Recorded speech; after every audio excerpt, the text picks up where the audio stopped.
We have all been there. You have just started a diet in an attempt to lose weight and feel better, but it seems as soon as you decide to eat less sugar and more vegetables, someone walks by you with a gourmet cupcake or a sugary coffee drink.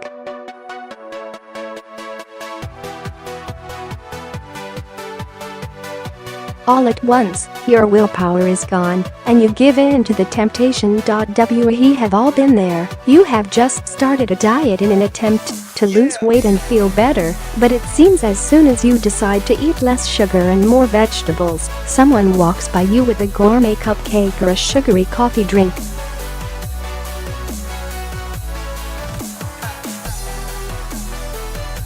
All at once, your willpower is gone, and you give in to the temptation. If this has happened to you, then you have probably experienced the attitude of, "I'll do better tomorrow." But did you?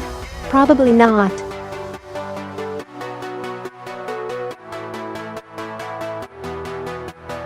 And that is largely because sugar is addicting. Not figuratively. Literally. Sugar is classified as an addictive substance, and it contributes to thousands of deaths every year.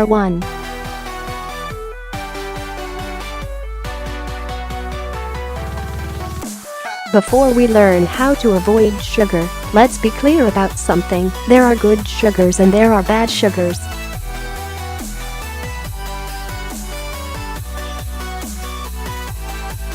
Bad sugars are what your body does not require in order to be healthy. Good sugars are necessary and contribute to a healthy body.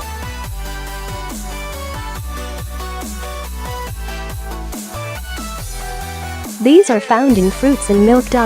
Remember, you don't need to eat a ton of natural sugar to be healthy.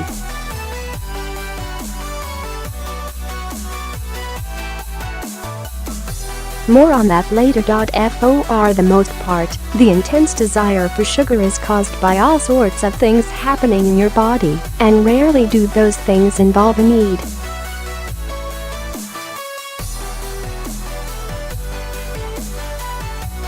No, I know. I don't mean you crave sugar because you're hungry, and a cupcake would really hit the spot.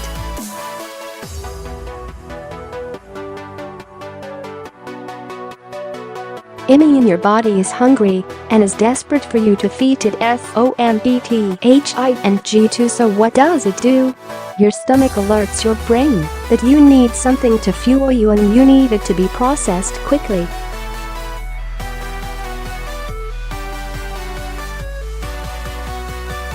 That usually means you crave carb sugars. After all, when your stomach is growling loudly enough for the people next door to hear, the last thing you feel like doing is preparing a gourmet salad. Point 2.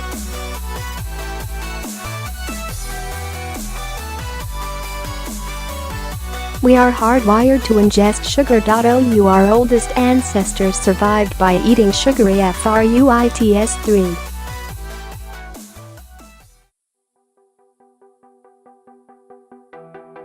This was an ideal snack because it provided energy, but also helped to store fat. This was handy when it came time to go on very long hunting excursions for their next meal.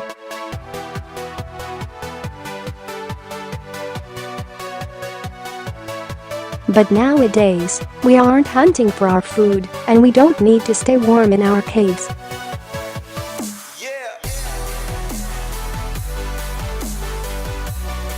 Yet we are still holding on to the craving for sugar. Point 3. Wow, you ate too much salt. This is the culprit for me, personally.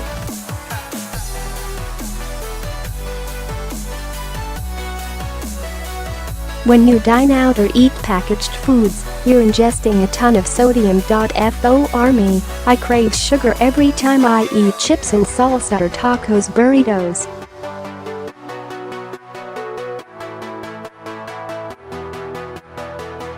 For a long time I thought it was just a quirk, that after eating Mexican food I wanted ice cream or cookies, but the truth was that my body was reacting to all the sodium.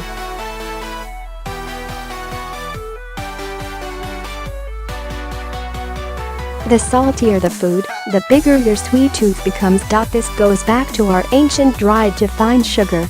Our ancestors had to have variety in their diet, and now our bodies crave variety in the form of tastes and textures.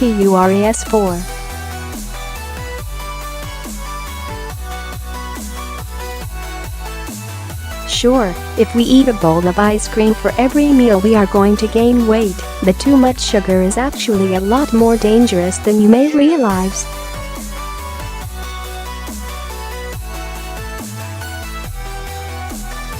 Remember earlier when I mentioned sugar caused thousands of deaths? Well, it's true.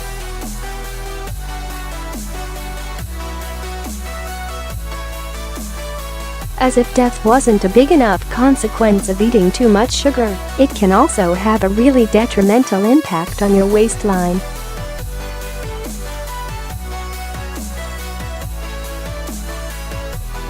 Because the body interprets a lack of sugar as a deficiency, our bodies crave sugar and fat.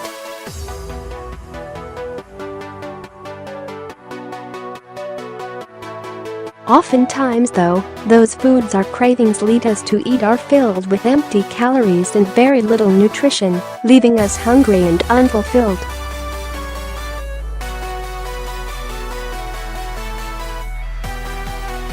This causes even more cravings. Talk about a vicious cycle. As I'm driving home from work, if I'm not listening to a podcast, I listen to local radio.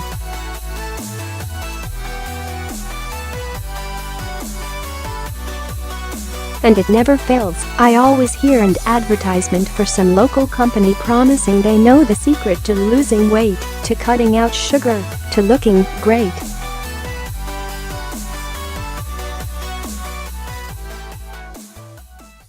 And while that may sound awesome, it usually comes with a price tag and a lot of disclaimers.